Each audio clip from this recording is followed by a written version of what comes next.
தமிழ்நாட்டில் 12ஆம் வகுப்பு பொதுத் தேர்வு மார்ச் 13ஆம் தேதி தொடங்கி ஏப்ரல் 3ஆம் தேதி நிறைவடைந்திருக்கின்றது. இதற்கான தேர்வு முடிவுகள் ஏற்கனவே மே 5ஆம் தேதி வெளியாகும் என அறிவிக்கப்பட்டிருந்தது. இதனிடையே மே 7ஆம் தேதி நீட் தேர்வு நடைபெற இருப்பதால் 12ஆம் வகுப்பு பொதுத் தேர்வு முடிவுகளை வேறு தேதிக்கு மாற்றி அமைப்பதற்காக ஆலோசனைகள் நடைபெற்று வந்தது.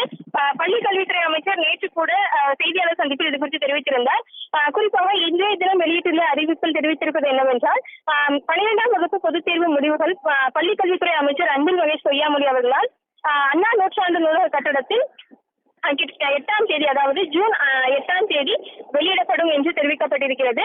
அது மட்டுமின்றி இணையதள முகவரியான www.tnresults.nic.in மற்றும் www.dge1.tn.nic.in, www.dge2.tn.nic.in உள்ளிட்ட இணையதள முகவரி வாயிலாகவும் தேர்வு முடிவுகளை தெரிந்து கொள்ளலாம் என்று தெரிவிக்கப்பட்டிருக்கிறது. இணையதளங்களில் தங்களது பதிவெண் மற்றும் பிறந்த தேதி ஆகியவற்றை பதிவு செய்து மதிப்பெண்களுடன் கூடிய தேர்வு முடிவுகளை அறிந்து கொள்ளலாம் என்றும், ஒவ்வொரு மாவட்டத்திலும் மாவட்ட ஆட்சியர் அலுவலகத்தில் இயங்கும் தேசிய தகவலியல் மையங்களிலும் அனைத்து மையம் மற்றும் கிளை நூலகங்களிலும் கட்டணமின்றி மதிப்பெண்களுடன் கூடிய தேர்வு முடிவுகளை அறிந்து கொள்ளலாம் என்றும் தெரிவிக்கப்பட்டிருக்கிறது. குறிப்பாக பள்ளி மாணவர்கள் தங்கள் பயின்ற பள்ளிகளிலும் மதிப்பெண்களுடன் கூடிய தேர்வு முடிவுகளை அறிந்து கொள்ளும் வகையிலும் ஏற்பாடுகள் செய்யப்பட்டிருக்கின்றன.